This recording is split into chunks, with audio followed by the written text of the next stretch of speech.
The retirement account protection system in America has 4 distinct legal layers. Most people are aware of maybe one of them. The one they know about does not cover what they think it covers. And the layer that actually works hardest in real emergencies has a hard cap, in some cases, a cap that has not moved since 1978. That is what I want to talk about today.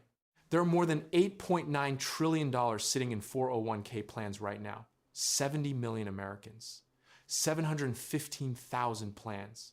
And the overwhelming majority of those people operate under a shared mental model that goes something like, my account is protected, it's federally insured, it's safe. That mental model is wrong in at least 3 specific documented ways that nobody in the financial services industry has a strong incentive to correct. Because if you understood the actual gaps, you might ask different questions. And different questions are bad for the fee structure. I want to walk you through exactly what the protection architecture of American retirement actually looks like, not what the brochure says, not what your HR rep mentioned during onboarding, but the actual legal infrastructure, the actual limits, and the 3 scenarios where it quietly stops working. By the end of this, you will have a completely different mental model. And that mental model is worth more than any single fund you will ever pick. Here is the central metaphor I want you to hold on to for the entire video. Imagine you hired a bodyguard, impressive guy, big, official looking badge. You feel totally safe. But then you actually read his employment contract, and it turns out his job description is very specific. He is only authorized to protect you from one category of threat. He does not work nights. He does not cover your children. And if someone breaks in through the back door, that is technically a different department. That is the retirement protection system. Multiple bodyguards, very narrow job descriptions, and nobody tells you which door they are not watching. Let me show you the first door nobody is watching. In a few minutes, I am going to show you something the Supreme Court ruled on in 2014 that most people with inherited IRAs have no idea about. It is the financial equivalent of a trapdoor.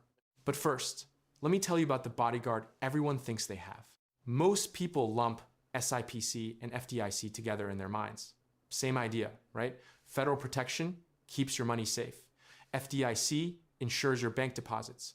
SIPC protects your brokerage accounts. Both sound like government agencies. Both have that authoritative acronym energy. The problem is that this mental grouping is almost entirely wrong, and the differences between the two are where most of the real exposure lives. Here is what SIPC actually is. The Securities Investor Protection Corporation is a nonprofit created by Congress. SIPC protects investment securities, but is a private nonprofit corporation. It does not carry a government backstop. That is the first thing most people get wrong. It is not a federal agency. It is not backed by Treasury. It is a private corporation funded by member broker-dealers that steps in under one very specific condition.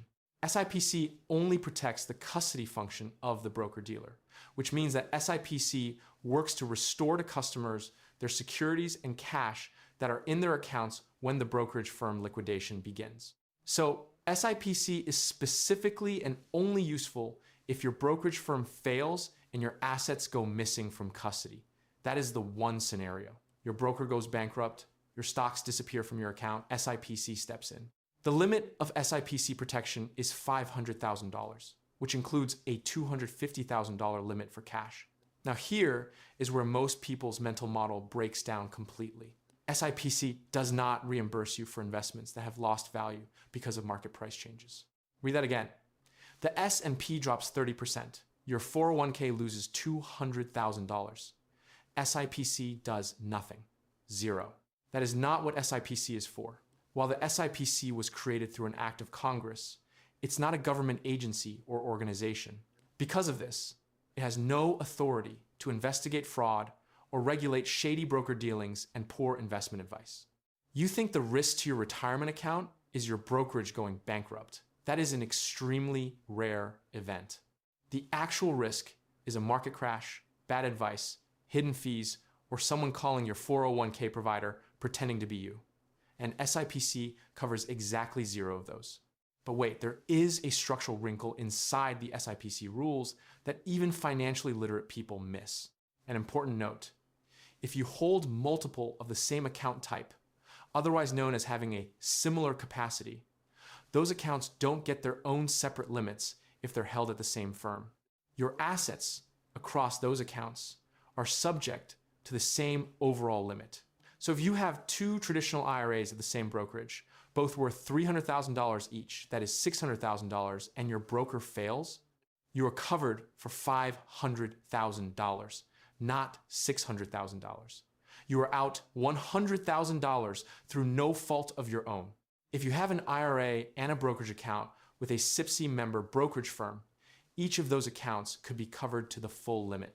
But if you held two traditional IRAs with the same member firm, those two accounts combined would be covered by a single coverage limit, $500,000. Even if your total assets across the two traditional IRAs surpass $500,000, the solution is simple spread accounts across different brokerages. But nobody tells you this during sign-up. The disclosure is buried in a document that the government actually requires, but that only about 25% of retirement plan participants said they had read and understood. There is something deeply funny, in an amused disappointment kind of way, about a system that legally mandates transparency while structurally guaranteeing nobody reads the transparency documents. By the way, hit subscribe if you like the content. Otherwise, YouTube's algorithm may never show you my videos again. The second bodyguard, with a very narrow job description, is the one protecting your 401k from something that is growing faster than almost any other financial crime category. And this one involves a phone call, a call center, and the most important legal distinction you have probably never heard of. Stay with me, because this next part is where the architecture of protection starts to feel like a stage set. When account takeover hits a 401k, the consumer protections that govern credit card fraud do not apply. This is the single most important sentence I could say in this video. When someone steals your credit card and buys stuff, the Fair Credit Billing Act gives you a legally enforced right to dispute the charge. When someone steals your 401k, you have no equivalent federal statute. In February 2026, the Government Accountability Office told the U.S. Department of Labor to issue new guidance on retirement plan participant data. The GAO cited 11 separate lawsuits filed between 2009 and 2024 under the Employee Retirement Income Security Act, the federal law governing private retirement plans. 11 lawsuits in 15 years. Not because the cases were illegitimate, but because the law was ambiguous on who was responsible. Here is a specific story that landed in the New York Times. Barry Hyten, a 76-year-old retired lawyer, lost $740,000 in 2024 after receiving a call from someone claiming to be a federal fraud investigator. The caller convinced Hyten that his retirement accounts were under attack and walked him through transferring the money out himself. He believed he was helping a federal investigation. A retired lawyer, 40 years of legal experience, $740,000, gone in one phone call. And that is actually not even the most audacious case. An imposter stole $751,000 from a Colgate-Palmolive employee's 401k by calling the plan's record keeper and bypassing security with basic personal information. The imposter did not hack anything. She did not need to. She gave the employee's name, the last 4 digits of her social security number, her date of birth, and the mailing address the record keeper had on file. That was enough to clear the call center's security check. Name, date of birth, last 4 of your social, information that has been in data breaches so many times that it is effectively public record. The FBI's April 2026 Internet Crime Report found that Americans 60 and older lost $7.7 billion to internet crime in 2025, a 59% jump from the year before. Investment fraud accounted for $3.5 billion of those losses, making retirement age savers a major target for online criminals. $7.7 billion in 1 year from one age group. And the legal framework protecting your 401k from this specific threat is still being litigated. Now, your record keeper may have a voluntary reimbursement policy. Many do. But voluntary is the operative word. Your service providers, the record keeper for your retirement account, and your brokerage services provider typically provide a guarantee that if you are a victim of a cyber theft, the balance in your account will be restored. If, after the record keeper's investigation, which is based on the unique facts and circumstances, it finds that you compromised your account by sharing your password, the guarantee will not be fulfilled. So whether your protection holds depends on the outcome of an internal investigation run by the same company that failed to protect you, using criteria they define. That is not a guarantee. That is a claims process with a built-in reason to deny you. Let me introduce a character here who is going to follow us through the rest of this video. Think of him as a composite, a guy I will call Mark. Mark is 52. He has worked 4 different jobs over his career. He has rolled over each 401k into an IRA when he left each company because every financial article he ever read told him that was the smart, flexible move. Mark currently has $650,000 in a traditional IRA at a single brokerage. He has no idea what he gave up when he did those rollovers. I am going to come back to Mark in about 2 minutes, and what happens to him is going to completely change how you think about the rollover decision. Here is something that the mainstream retirement advice industry has been actively avoiding for 20 years, and it connects directly to Mark's situation. Before I get there though, I want to tell you about a digital book I built. Knowing the gaps in your protection system and actually building a financial architecture around that knowledge are 2 different things. I had this research for years, and it did not change my behavior until I built a systematic framework around it. The book is called The Exit Code. It is 8 chapters of analysis built on 50 years of actual retirement data. Not opinion, not vibes, not a motivational story about someone who retired at 40 on a boat. Research. The specific chapter that connects most directly to what I am talking about in this video is the one on what I call the 58% rule. The statistical reality that a significant portion of people exit the workforce before they plan to, due to health events, layoffs, or family situations, and their retirement architecture was not built to handle an early and involuntary exit. There's also a detailed breakdown of the dynamic withdrawal strategy that replaces the 4% rule, a rule that was designed in 1994 using data that predates the modern interest rate environment, and one that the original researcher himself later said he would not recommend without significant modification. If you have ever looked at your retirement account balance and thought, okay, this is probably fine, without running it through a mathematical framework that is the gap the exit code closes, you can get it for less than a dinner out through the link in the description. Every year you wait on this math is a year that compounds against you. I am not being dramatic. That is just how compounding works in reverse. Now, back to the silent erosion that is happening to every single retirement account in America right now, whether the account holder knows about it or not. A recent survey by the Government Accountability Office reports that 40% of people do not fully understand 401k fees, while 41% are unaware that they pay fees at all. 41%. More than 4 in 10 people with a 401k believe their account runs for free. It does not. Over a lifetime, fees can cost a median income 2-earner family nearly $155,000 and consume nearly 1/3 of their investment returns. 1/3 of your investment returns, quietly extracted, never appearing as a line item. You just see the number grow more slowly than it should and assume it is the market. Here is the math. Take a worker who invests $100,000 with 0.5% in fees. After 30 years at a 7% return, the account grows to about $574,000. Another worker invests the same amount but pays 1.5% in fees. After 30 years, the account grows to only about $432,000. That is a $142,000 difference, funds lost entirely to fees. $142,000 on $100,000 invested. The fee did not make the investments worse. The fee just quietly skimmed value off the top every single year, and compound interest turned that skim into a 6-figure exit tax that nobody voted for. Now here is the escalation layer that most people miss. Investors are set to move an estimated $941 billion from employer-sponsored plans into IRAs this year, according to research firm Cerulli Associates. Mutual fund fees can vary substantially between retail IRAs and employer-sponsored retirement plans, even for the same fund. This pricing gap has been quietly eroding retirement savings for years and is growing as baby boomers retire in large numbers. The exact same fund, same name, same manager, same holdings can charge a different expense ratio depending on whether it is inside a group 401k plan or an individual IRA. The group plan gets the institutional share class rate.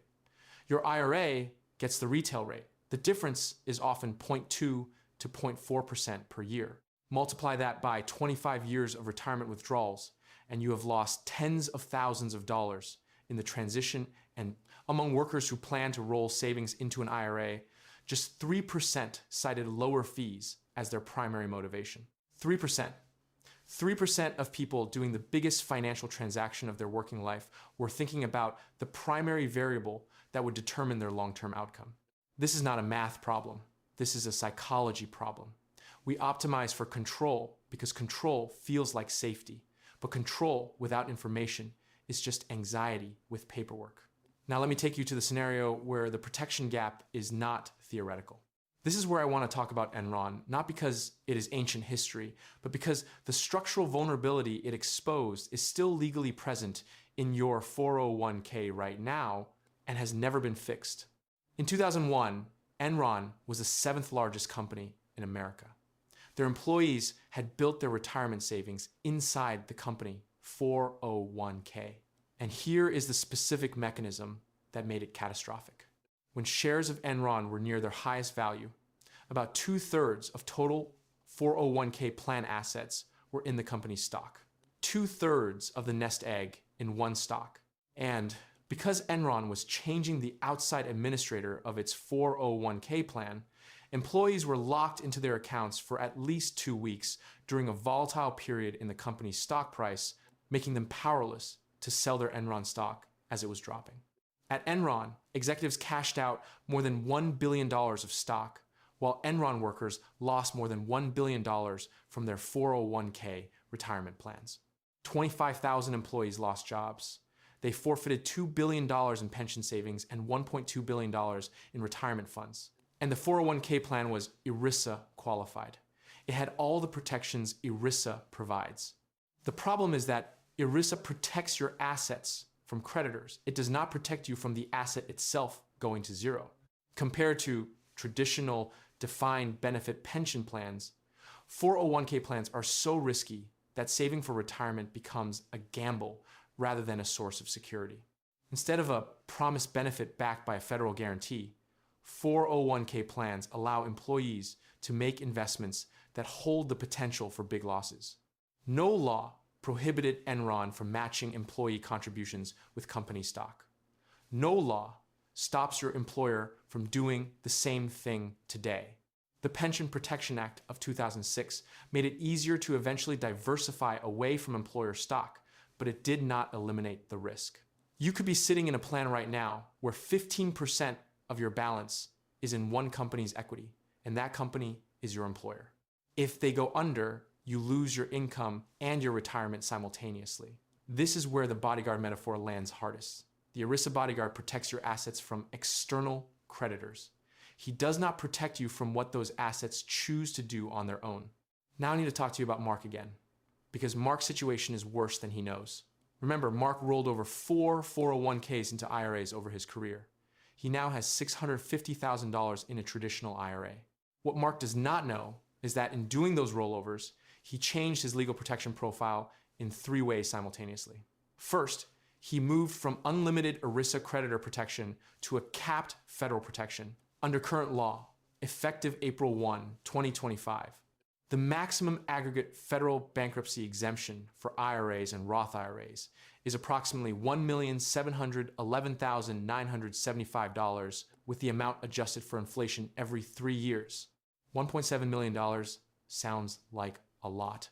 Mark has $650,000, so he is fine on that metric. But here is what almost nobody talks about. If you are not filing for bankruptcy, the federal exemption does not automatically protect your IRA from creditors. Outside of bankruptcy, IRAs are not covered by ERISA's anti-alienation rules. This means state law determines whether and to what extent creditors can reach IRA assets through lawsuits, judgments, liens, or garnishments. Mark lives in California, and in California, a judge can apply what is called a means test to his IRA.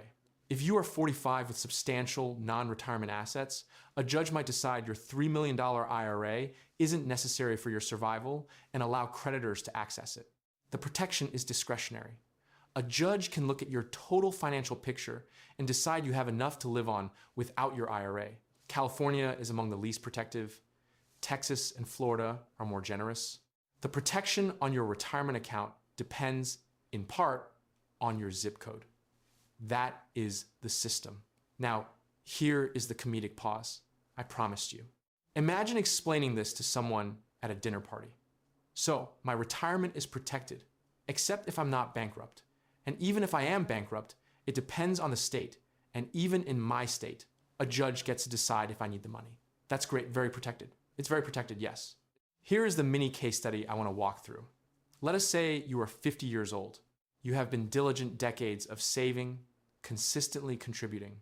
You have $500,000 in a traditional IRA rolled over from various employers and $200,000 in a current employer, 401k. Here is what your protection architecture actually looks like. The $200,000 in the 401k, unlimited ERISA protection from creditors, both in bankruptcy and outside it. ERISA qualified retirement accounts receive unlimited bankruptcy protection. This includes 401ks, 403bs, pension plans, and profit-sharing plans. That money is essentially untouchable by creditors as long as it stays in the plan. Good, that part of the system works. The $500,000 in the IRA capped at $1.7 million federal protection in bankruptcy. But outside bankruptcy, you are subject to state law. If you are in a creditor protective state like Texas or Florida, you are likely fine. If you are in California or another means test state, a creditor with a judgment against you can potentially petition a court to access it. Not guaranteed, but possible. Now here is the variable nobody models for. What happens to that IRA when you die and pass it to your adult child? Because this is the part that changes everything. And it changed unanimously in 2014, when 9 Supreme Court justices agreed on something they almost never agree on. In a landmark, unanimous decision handed down on June 12, 2014, the United States Supreme Court held that inherited IRAs are not retirement funds. This ruling is important to you and your family because it means you need to take action to ensure your retirement funds are protected when they pass to the next generation and perhaps even to your spouse. The case was Clark v. Ramaker. The case involved a Wisconsin couple who declared bankruptcy in 2010 and, in their bankruptcy filing, claimed that the remaining approximately $300,000 balance of an inherited IRA that Heidi inherited from her mother Ruth back in 2001 should be protected under the bankruptcy code, which protects retirement accounts of various types. The Supreme Court ruled that funds held within an inherited IRA are not retirement funds. As a result, they have no protection as retirement funds and can be seized to pay off debt. The court gave 3 reasons. The holder of an inherited IRA may never invest additional money into the account. The holder of an inherited IRA is required to withdraw money from the account no matter how far they are from retirement. The holder of an inherited IRA may withdraw the entire balance of the account at any time and use it for any purpose without the 10% tax penalty. In other words, the court said, a retirement fund is money you set aside and cannot easily touch until retirement. An inherited IRA is money you can spend tomorrow on literally anything without penalty. It looks like a retirement account, but it does not function like one. Therefore, it gets 0 federal protection in bankruptcy. You think your protection transfers when you pass the account to your children. It does not. The bodyguard retires when you die. So here is Mark, again, final version. He spent 30 years building a $650,000 IRA. He dies. His daughter inherits it as an inherited IRA. His daughter goes through a divorce 5 years later, has debt issues, faces a judgment. The $650,000 he worked his whole life to protect, zero federal bankruptcy protection, state law only. And whether state law covers it depends on where his daughter lives, which Mark had no way to predict 30 years ago when he was making contribution decisions. A handful of states, including Alaska, Arizona, Florida, Idaho, Missouri, North Carolina, Ohio, and Texas have either passed laws or had favorable court decisions that specifically protect inherited IRAs under state bankruptcy statutes. Most states have not. And in general, people are more mobile than ever, and your beneficiary may need to move from state to state to find work, pursue educational goals, or be closer to family members. Long-term planning that depends on your child's future zip code is not a plan. It is a lottery ticket. Now let me give you the 3 practical takeaways that are specific to this exact situation, not generic diversify your portfolio advice, because you have heard that it is not what this is about.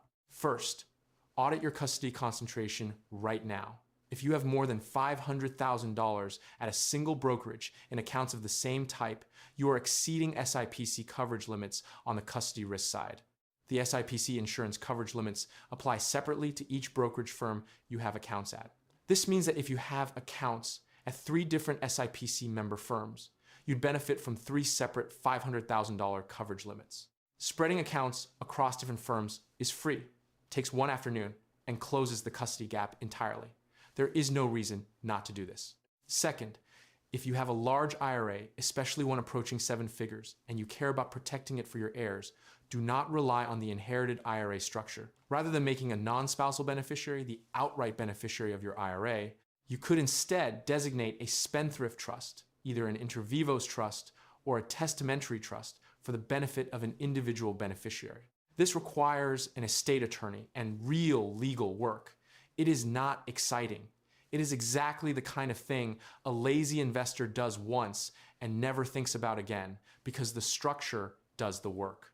The alternative is leaving it to chance and a Supreme Court precedent that is not on your side. Third, before you roll your 401k into an IRA, which $941 billion of people are apparently doing this year alone, understand that you are making a trade. You are trading unlimited ERISA creditor protection for flexibility and possibly paying more in fees if you end up in retail share classes. That might be the right trade. For some people, the investment flexibility and consolidation benefits outweigh the protection trade-offs. But it should be a conscious, informed trade, not a default checkbox on an exit interview form. The recurring joke in all of this is that the retirement protection system does exactly what it was designed to do. It protects against broker failures, 1970s era pension collapses, and creditors trying to seize your savings while you file for bankruptcy.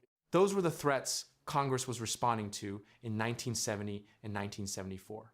The system is an excellent solution to problems that were severe in those decades. The threats that are growing fastest right now, cybercrime, inherited asset seizure, fee drag at scale, and the quiet decoupling of protection from purchasing power, are simply not what the architecture was built for. Amused disappointment, that is the correct emotional response to this.